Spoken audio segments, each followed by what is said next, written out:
Hello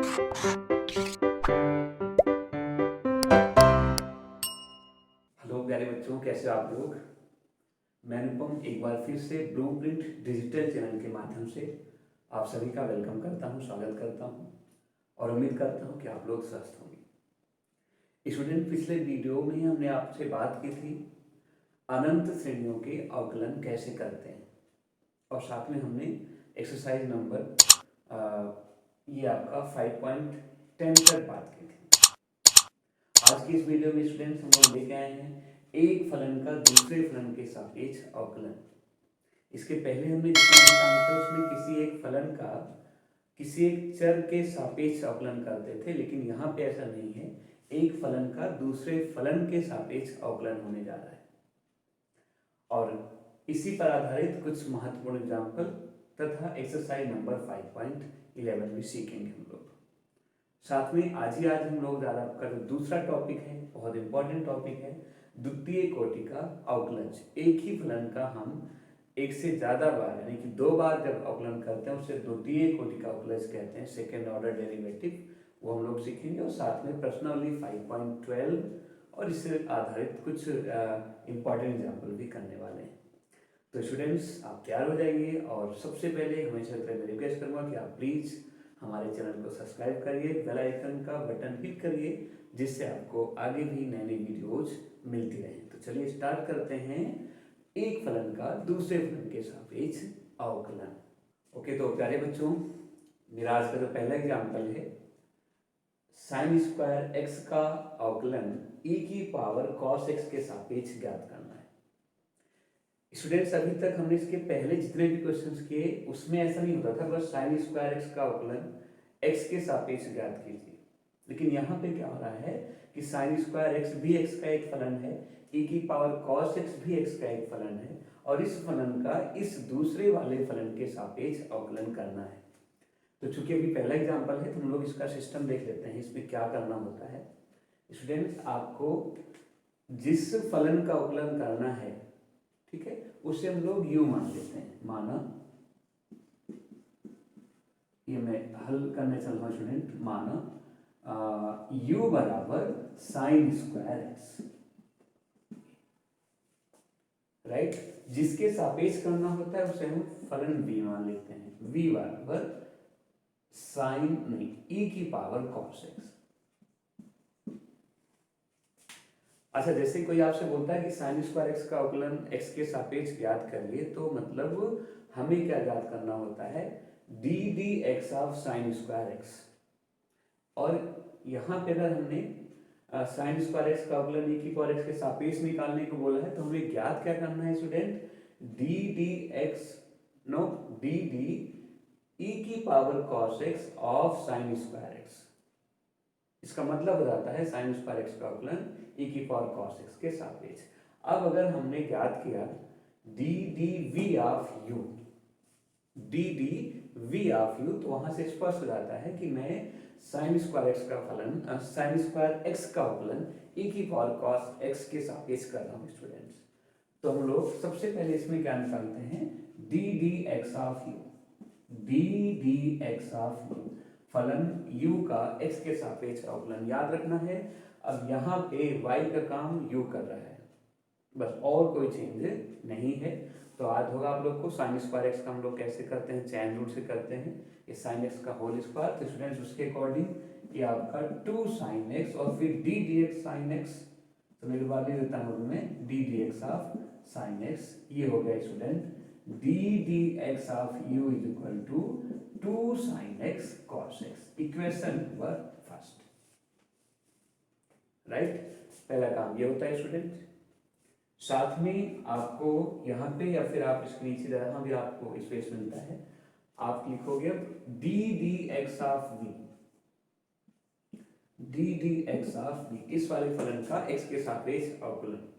तो यहाँ भी चैन लगेगा स्टूडेंट, e की पावर x का e की पावर x होता है, उसके अकॉर्डिंग आपको पता ही हो जाएगा e की पावर cos x और फिर d dx of cos x, right. ये हो जाएगा student d dx of v is equal to minus sine x e की power cos x, equation number 2, right. अब हमें निकालना क्या है, निकालना है मुझे d d v of u, ठीक है। और ये अब आपको ध्यान रखना है स्टूडेंट, समीकरण 1 को मैं 2 से डिवाइड करूंगा तब जाके d d v of u आता है स्टूडेंट। यहाँ पे u क्या है, साइन स्क्वायर एक्स, v क्या है, e की पावर cos x। आप समझ सकते हो u का v के सापेक्ष अवकलन, ठीक है।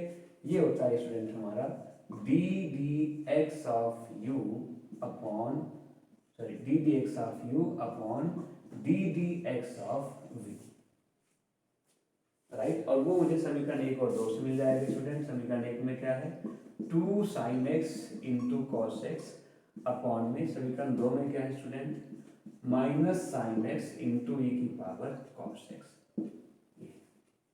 राइट। बस स्टूडेंट यहाँ साइन एक्स से साइन एक्स कैंसिल हो जाता है, आपको पता है -2 cos x अपॉन e की पावर cos x। ये cos x कुछ नहीं कट उठने वाला है, बस स्टूडेंट ये हमारा आउटलाइन हो जाएगा d d v of u. चाहो तो आप इसको आगे लिख भी सकते हो, थोड़ा सा आप पढ़ा के बताइए, डी डी ई की power cos x of sine square x is equal to आपका हो गया ये -2 cos x अपॉन e की पावर cos x, राइट। तो ये इस तरीके से आप एक फलन का दूसरे फलन के सापेक्ष अवकलन कर सकते हैं। मैं एक आधा और अच्छा सा एग्जांपल और उसके बाद फिर हम लोग को है 5.11 पे ला रहे हैं स्टूडेंट्स। चलिए प्यारे बच्चों, मेरा अगला एग्जांपल है tan inverse 2x upon 1 minus x square का cos inverse 1 minus x square upon 1 plus x square के सापेक्ष अवकलन ज्ञात करना है। स्टूडेंट बहुत ज़्यादा इंपॉर्टेंट एग्जांपल है, 3 टाइम ये क्वेश्चन आ रखा है और इस बार भी आने के चांसेस हो सकते हैं, 3 बार आए तो बहुत मन से देखना है। सबसे पहले आपको इसके पहले वाले एग्जांपल से क्लियर हो गया है कि हम पहले फलन को u मान लेंगे, जिसका अवकलन ज्ञात करना है, जिसके सापेक्ष ज्ञात करना है उसको हम लोग v मान लेते हैं, ठीक है स्टूडेंट्स। तो हल में देखते हैं क्या करना है मुझे। मानो u is equal to tan inverse 2x upon 1 minus x square, right. और student v is equal to cos inverse 1 minus x square upon बेटे 1 प्लस एक्स स्क्वायर, ओके। अब ये बहुत आराम से आप लोग को इसमें 2-3 स्टेप हो सकते हैं, उसके रिस्पेक्ट में आपको काम करना है। पहले आप ये देखना है, ये क्वेश्चन अपने आप में बड़ा एग्जाम्पल, अच्छा एग्जाम्पल है ये। आपने इसके पहले करा भी होगा कि y is equal to tan inverse 2x upon 1 minus x square का अवकलन ज्ञात कीजिए, ठीक। तो आपने इसको इनवर्स फंक्शन में सीखा होगा स्टूडेंट। ऐसे केसेस में हम लोग मान लेते हैं स्टूडेंट, यहाँ भी ये तो u तो माना ही है, हम लोग इसको x को tan थीटा मानते हैं, जिससे इसका अवकलन करने में आसानी हो जाती है। आप इसे चैन रूल से भी कर सकते हैं, लेकिन वो काफ़ी लंबी हो जाता है स्टूडेंट। तो पहले हम बस ये मान लेते हैं बेटे, चलिए एक एक का कर देते हैं। तो यहाँ पे मानो x is equal to tan थीटा, स्टूडेंट ध्यान रखना है, बाद में थीटा इज इक्वल टू क्या हो जाएगा, tan इनवर्स x। अगर x is equal to tan theta है तो theta is equal to tan inverse x। अब यहाँ जवाब u is equal to tan inverse 2 tan theta upon 1 minus tan square theta. हमने tan थीटा क्यों किया है वो भी आपको स्पष्ट होना चाहिए, because 2 tan theta upon 1 minus tan square theta is equal to tan 2 theta, और tan inverse tan 2 theta is equal to only 2 theta. Next आएगा student u is equal to tan inverse tan 2 theta, right, it means 2 theta. और student theta क्या है, theta है आपका tan inverse x, तो बस u is equal to आ गया हमारे पास 2 tan इनवर्स x। अभी तक सिर्फ और सिर्फ हमने हल किया है, सिंप्लीफाई किया है। अब जाके अवकलन का नंबर है d d x of u, d d x of u is equal to 2 upon 1 plus x square. समीकरण नंबर 1। आपको वजह पता है, tan इनवर्स x का अवकलन होता है student 1 upon 1 plus x square, right. अब इसके पास आ जाएंगे, यहाँ भी मुझे मालूम है कि 1 minus tan square x upon 1 plus tan square x वो होता है स्टूडेंट, वो कॉस 2x। लेकिन यहाँ एक प्रॉब्लम है कि टेन थीटा हमने पहले ही मान लिया, तो इस बार इसको हम कुछ टेन फाई या टेन साई ऐसा कुछ मानते हैं। इस वाले केस में हम लोग क्या करेंगे स्टूडेंट, माना x is equal to tan phi, right. इस बार फाई इज इक्वल टू क्या हो जाएगा student, tan inverse x, right. अब v इज इक्वल टू आ जाओ, v is equal to cos inverse 1 minus tan square phi upon 1 plus tan square phi, right. ये क्या है स्टूडेंट, ये है आपका cos 2 फाई।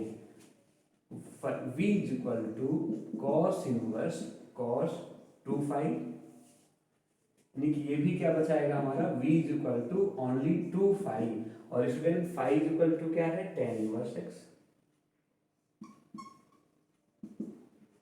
लो, राइट। अब यहां से आप देखना है बेटे, sorry 2 phi is equal to 2 tan inverse x, because phi is equal to क्या था, टेन इनवर्स x। बस अगला स्टेप क्या हो गया स्टूडेंट हमारा, d d x of phi, d d x of v, sorry, ये क्या हो जाएगा student, 2 upon 1 plus x square, right. तो ये तो स्टूडेंट सेम सेम आ गया, यहाँ भी 2 अपॉन 1 प्लस एक्स स्क्वायर, और यहाँ भी आपका 2 upon 1 plus x square, right. तो इससे क्लियर हो जाता है स्टूडेंट्स, अगर मैं इसको अब डिवाइड करना चाहूँ, ठीक है, तो डिवाइड करने से देखना क्या होने वाला है, समीकरण 1 को समीकरण 2 से हम लोग डिवाइड करते हैं बेटे। समीकरण 1 को डिवाइड करेंगे समीकरण 2 से, तभी मुझे d d u of v मिलने वाला, d d v of u मिल जाएगा स्टूडेंट्स। ये 1 मिनट में इसमें टाइम लेना चाहूँगा स्टूडेंट्स, ठीक है। तो बस अब आप देख लोगे बेटे, d d x of u upon d d x of v, ये बेटे 2 upon 1 plus x square upon 2 upon 1 plus x square, बस ये साफ साफ यहाँ से कैंसिल हो गया स्टूडेंट। तो d d v d d u of v कितना आ गया स्टूडेंट, 1, राइट। अब चूंकि यू और वी हमने मान रखा था, अगर आप चाहो इसको हटाओगे यहाँ पे तो थोड़ा सा बड़ा होगा देखने में, लेकिन इसके बाद नहीं जाएगा आपका d D cos inverse 1 minus x square upon 1 plus x square of tan inverse 2x upon 1 minus x square, इसका मान क्या है स्टूडेंट, 1 आ जाएगा, राइट। तो एक बड़ा और लेंथी क्वेश्चन आपने किया, 3 बारी बोर्ड में आया है, प्लीज आप ऐसे और क्वेश्चन भी आप लोग को करना है। और अब हम चलते हैं 5.11 से कुछ इंपॉर्टेंट क्वेश्चंस कर लेते हैं स्टूडेंट्स। ओके, तो प्यारे बच्चों, एक फलन का दूसरे फलन के अवकलन कैसे ज्ञात करते हैं, ये सीखने के बाद मेरा जो अगला टॉपिक है वो है द्वितीय कोटि का अवकलन, सेकेंड ऑर्डर डेरिवेटिव। वैसे नाम से स्पष्ट हो रहा है, आप लोग समझ सकते हैं, किसी एक फलन का एक बार अवकलन करना है और फिर उस अवकलन किए हुए फलन का दोबारा जब अवकलन करते हैं तो इससे हम सेकेंड ऑर्डर डेरिवेटिव कहते हैं। मैथमेटिकली इसको और अच्छे से डिफाइन कर लेते हैं, समझ लेते हैं स्टूडेंट। ये आपको पहले से पता है, d d x of y को वाई का एक्स के सापेक्ष, वाई का एक्स के सापेक्ष प्रथम अवकलज कहते हैं, ये तो पहले से क्लियर है। आगे का जो सिस्टम है वो आपको देखना है, ये d d x of y का, याद रखना भी स्टूडेंट, वाई नहीं, d d x of y का एक्स के सापेक्ष अवकलन किया जाए तो वाई का एक्स के सापेक्ष द्वितीय अवकलज प्राप्त होता है।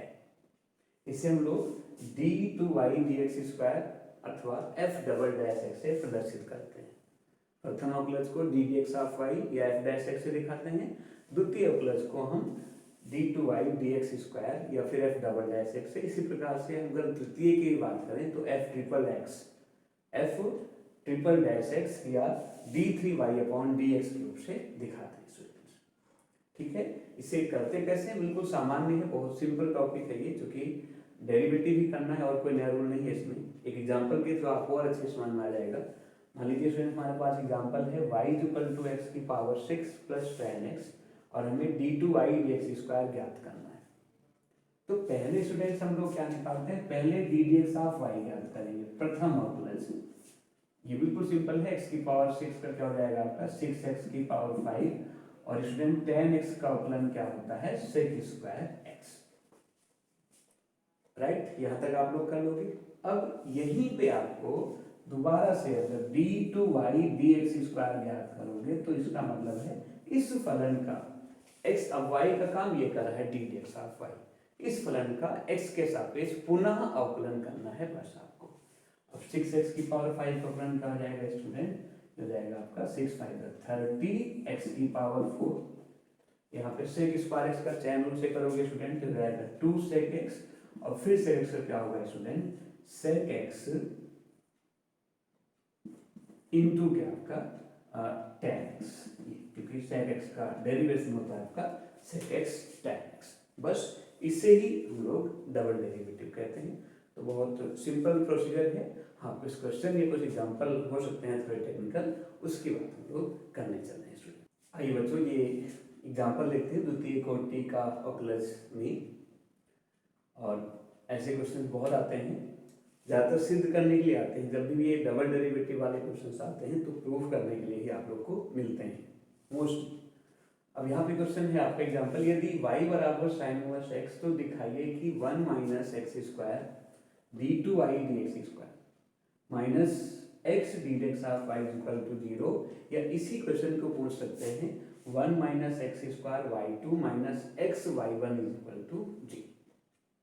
अब यहाँ पे बिल्कुल भी डरने घबराने की बात नहीं है। जैसे हमने कहा था कि डबल डेरिवेटिव को हम d2y dx स्क्वायर या f डबल डैश से दिखाते हैं, ऐसे उसे हम y2 से भी रिप्रेजेंट करते हैं। सिंगल डेरिवेटिव यानी प्रथम अवकलज को हम लोग d dx ऑफ y से या f डैश x से या y1 से प्रदर्शित करते हैं। ठीक है, तो देखते हैं स्टूडेंट्स इसमें क्या होने वाला है। सर्वप्रथम आपको d dx ऑफ y याद करना है। अब उसको d dx ऑफ y लिखेंगे, बाद में आप चाहेंगे तो उसके प्लेस पे y1 लिखेंगे। चलो, d dx ऑफ y क्या होगा स्टूडेंट, हो जाएगा 1/√1 माइनस एक्स स्क्वायर। इसमें तो कोई प्रॉब्लम नहीं है। ठीक है, अब यहीं से कुछ लोग डबल डेरिवेटिव निकालते हैं, कुछ लोग इससे आप उधर पहले ले जाएंगे बेटे। तो उधर जाने के बाद क्या हो जाएगा student, √1 minus x square d d x of y is equal to 1। ठीक, अब आपको इसका u इंटू बी के तरीके से करना है। u इंटू बी आप समझते हो, दो फलनों के गुणनफल का अवकलन। तो 1 minus x square √1 minus x square student बाहर, d d x of y का दोबारा से जब आप अवकलन करोगे स्टूडेंट क्या आएगा आपका d2y dx square plus d d x of y बाहर, और √1 माइनस एक्स स्क्वायर का स्टूडेंट जब करोगे तो चैन रूल से क्या हो जाएगा 1/2√1 minus x square into 1 minus x square क्या होगा student 2x, right, is equal to 0। 0 कहाँ से आ रहा है स्टूडेंट, क्योंकि 1 का जो डेरिवेटिव हुआ वो क्या होगा स्टूडेंट 0।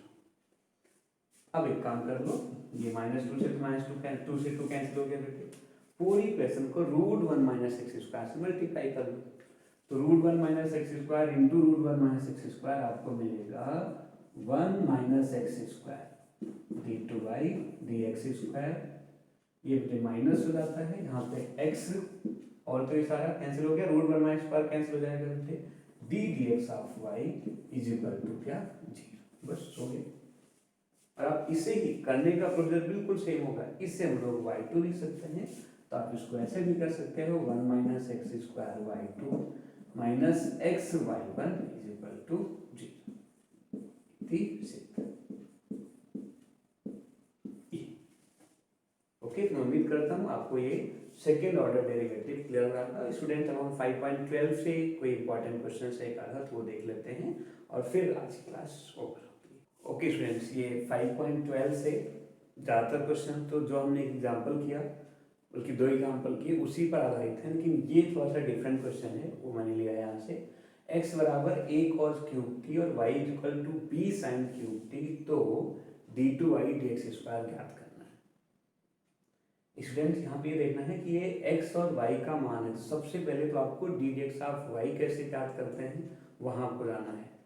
और याद होगा आप लोग को, ऐसे ये प्राचल समीकरण होते थे स्टूडेंट, इसमें हम पहले d d t of x निकालते हैं, फिर d d t of y निकालेंगे, फिर समीकरण 2 को 1 से भाग देके d d x of y ज्ञात करते हैं। ठीक है, तो थोड़ा सा अलग है, देखते हैं। D d t of x, ठीक है, ये चूंकि वो रखा है काम तो आप समझ जाओगे बेटे 3a cos स्क्वायर टी, और स्टूडेंट cos टी का क्या होता है माइनस साइन टी, राइट। ये आपका d d t of x हो गया, इसको हम फर्स्ट मान लेते हैं। ऐसे d d t of y, ये क्या होगा स्टूडेंट हमारे पास 3b साइन स्क्वायर टी, ये 3 आप समझते हो सामने जाएगा, और साइन टी का डेरिवेटिव बेटे cos टी इक्वेशन 2। इक्वेशन 2 को हम लोग डिवाइड करते हैं इस बार किससे, फर्स्ट बेटे, तो ज्ञात होता है हमें d d x of y का मान। D d x of y होगा स्टूडेंट, देखना है 3b sine square t cos t upon minus 3a cos square t sine t, right. यहाँ पे आपके लिए 3 से 3 कैंसिल हो गया स्टूडेंट, cos टी से ये कैंसिल हो जाता है, साइन टी से ये स्क्वायर टी कैंसिल हो गया, थोड़ा सा काम आसान हो गया, माइनस बी अपॉन ए, और साइन अपॉन कॉस क्या होता है स्टूडेंट 10, राइट। ये d d x of y है स्टूडेंट। अच्छा, हमें ज्ञात करना क्या है, जो हमारा मेन टारगेट है वो है डबल डेरिवेटिव। तो देखना है d two y d x square minus b upon a. Student अभी अब यहाँ पे x के सापेक्ष कर रहा हूँ, और ये t x का ही कोई फलन है, तो वैसे अगर tan t का करूँगा तो क्या हो जाएगा स्टूडेंट sec स्क्वायर t, लेकिन साथ में आपको D d x of t भी करना होता है, ये ध्यान रखने वाली बात। ओके, और ये देखना है, ये क्या है d d t of x, और ये क्या है d d x of t. तो अगर d d t of x इतना है तो d d t of x के लिए, sorry d d x of t just इसका रेसिप्रोकल हो जाएगा स्टूडेंट। अगले स्टेप में लिखा जाएगा आपका d two y d x square is equal to minus b upon a sec square t, और D d t of x, sorry इसको क्या पढ़ते हैं student d d x of T, जो कि इसका जस्ट रेसिप्रोकल होगा क्या स्टूडेंट आपका 1 upon minus 3a cos square t into student sine t. ठीक, बस इसे आप समझ सकते हो बेटे, थोड़ा बहुत सिंप्लीफाई कर लो जो भी है ये, माइनस माइनस खैर कैंसिल हो जाएगा student, b upon 3a square into sec square t upon student cos square t into में साइन टी। ये हुआ हमारा d two y d x square की वैल्यू। ओके स्टूडेंट्स, तो मैं उम्मीद करता हूँ कि आपको ये डबल डेरिवेटिव भी ऐसे से क्लियर हो गया स्टूडेंट्स, समझ में आया होगा। बस अब इसके बाद आपका सिर्फ एक लास्ट टॉपिक बचता है आपके पूरे कॉलेज में, रोले थ्योरम और मीन वैल्यू थ्योरम, वो हम लोग नेक्स्ट क्लास में करने वाले हैं, और फिर आपका चैप्टर नंबर 5 जो है वो वेल कंप्लीट हो जाएगा स्टूडेंट्स। आज के लिए यहाँ तक, थैंक यू सो मच। और ये हमेशा के लिए मैं बोलता रहता हूँ, और भी क्वेश्चंस करने हों और एग्जाम्पल आपको करने हों तो ये की एक्टिव बिल्ड के नाम से बुक है, आप इसको रेफर करिए, इसके क्वेश्चंस करिए और अपने आने वाले एग्जाम में सक्सेस गेट करिए students. Thank you so much students, next class में